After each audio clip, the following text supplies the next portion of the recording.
बच्चों, कैसे हैं आप लोग।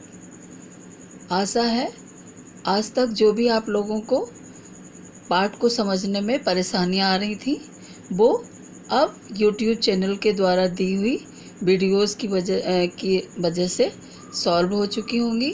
आज हम पढ़ेंगे आज की वीडियो में पाठ 2 कहानी महायज्ञ का पुरस्कार।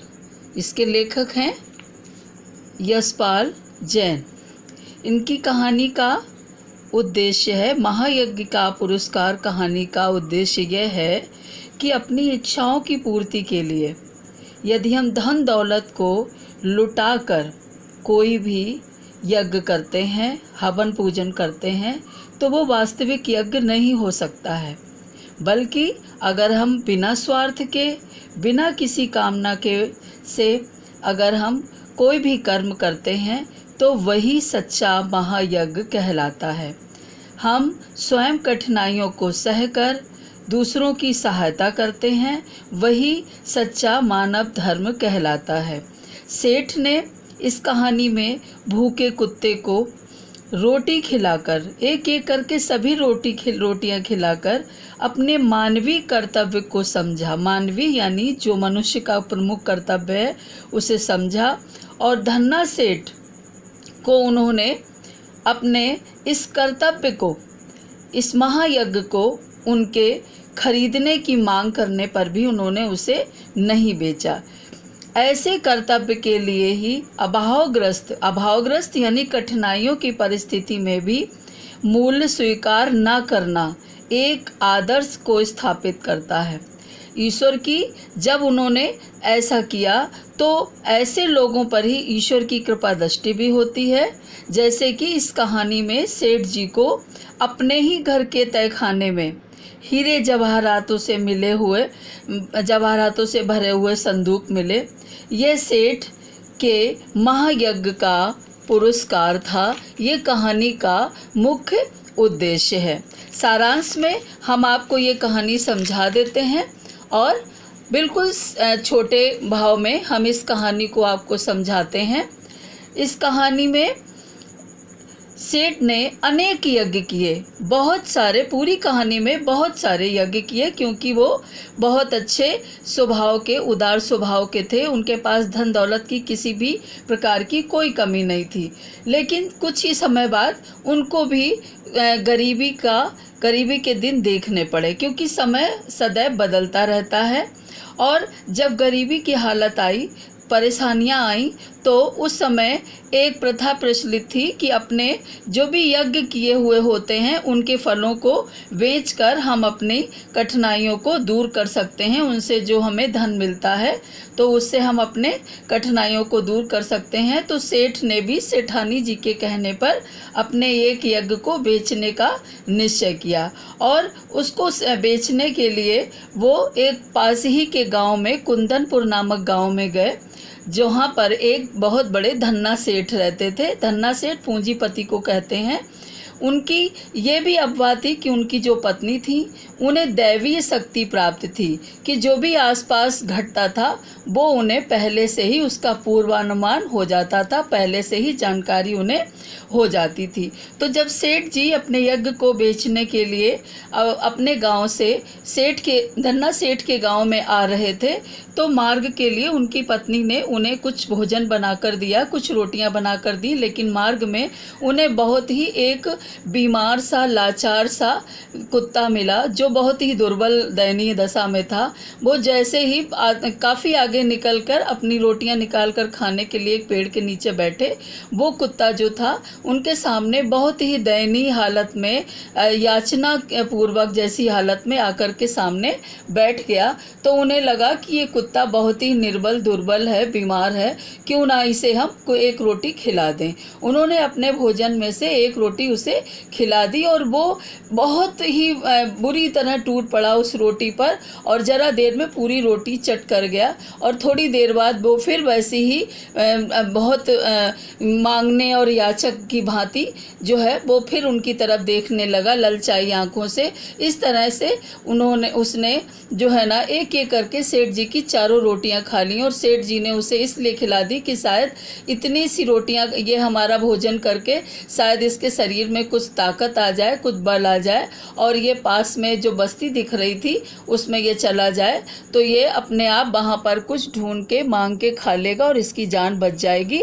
और उन्होंने पानी ही पी करके वो थोड़ी देर आराम करने के बाद उठे और पास के गांव में चले गए। इस तरीके से जो उन्होंने एक मानवीय कर्तव्य को समझा, जो मनुष्य का प्रमुख कर्तव्य होता है कि किसी भूखे की मदद करना, तो उन्होंने उसे भोजन कराया। यही एक सर्वोत्तम यज्ञ माना गया है। इस कहानी के आधार पर इसी को सर्वोत्तम यज्ञ माना गया है या इसी को मुख्य कर्तव्य समझा गया है, जिसका मूल्य चुकाना या उसे जिसे मूल्य के रूप में सेठानी जी जो थी, धन्ना सेठ की सेठानी, उसी महायज्ञ को बेचने के लिए कहती हैं। जब वो उस सेठ के पास जाते हैं, वो तो अपने यज्ञ को बेचने जाते हैं, लेकिन सेठानी जी चूँकि दैवी शक्ति उन्हें प्राप्त थी, उन्होंने उसी कर्तव्य को जो उन्होंने कुत्ते को भोजन कराया था, उसी मानवीय कर्तव्य को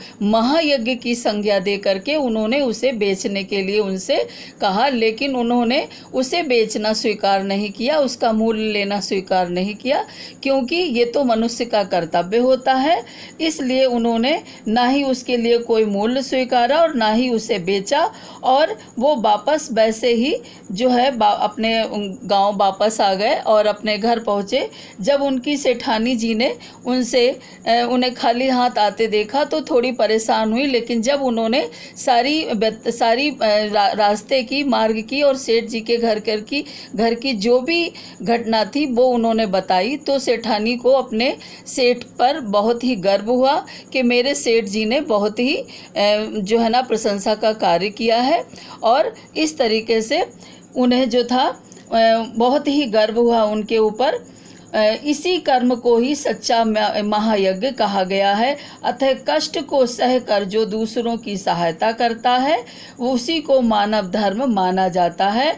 और इसी मानव धर्म को ईश्वर भी स्वीकारते हैं, जिसके परिणाम स्वरूप ही सेठ जी को ईश्वर ने जो है स्वयं उन पर दया की और उन्हीं के घर में, उन्हीं के तहखाने में, उन्हीं के घर के नीचे एक ज़मीन के नीचे एक कमरा बना हुआ था, तहखाना, जिसमें शाम के समय उनकी पत्नी दीपक जला करके अगर जब जाती हैं तो उन्हें उसी तहखाने में जो उनके संदूक रखे हुए थे वो हीरे जवाहरातों से भरे हुए मिले, क्योंकि ईश्वर भी उनकी कठिनाई के समय परीक्षा ले रहा था और जिसमें कि वो पास हुए थे, उत्तीर्ण हुए थे और उसी के परिणाम स्वरूप उन्हें ईश्वर ने बेशुमार धन संपदा दी। तो इस पाठ से आपको ये सिखाया जाता है कि हम कितनी ही कठिनाई में क्यों ना हो, कितने ही ज़रूरतमंद क्यों ना हो, लेकिन अगर हमारे आसपास हमसे ज़्यादा कोई दुखी, परेशान, दीनहीन है तो हमें उसकी सहायता करना मनुष्य का प्रमुख धर्म होता है।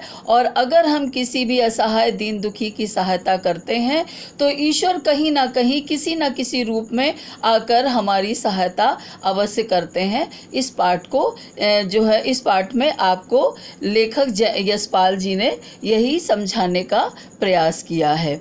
अब हम इस पाठ में जो है, आप इस पाठ को ध्यानपूर्वक पढ़ेंगे और पढ़ करके इसमें कठिन शब्दों में अंडरलाइन या हाइलाइटर लगा करके जो है उन्हें अपनी गृह कार्य कॉपी में नोट कर लेंगे और उन्हीं से वाक्य प्रयोग भी बनाएंगे।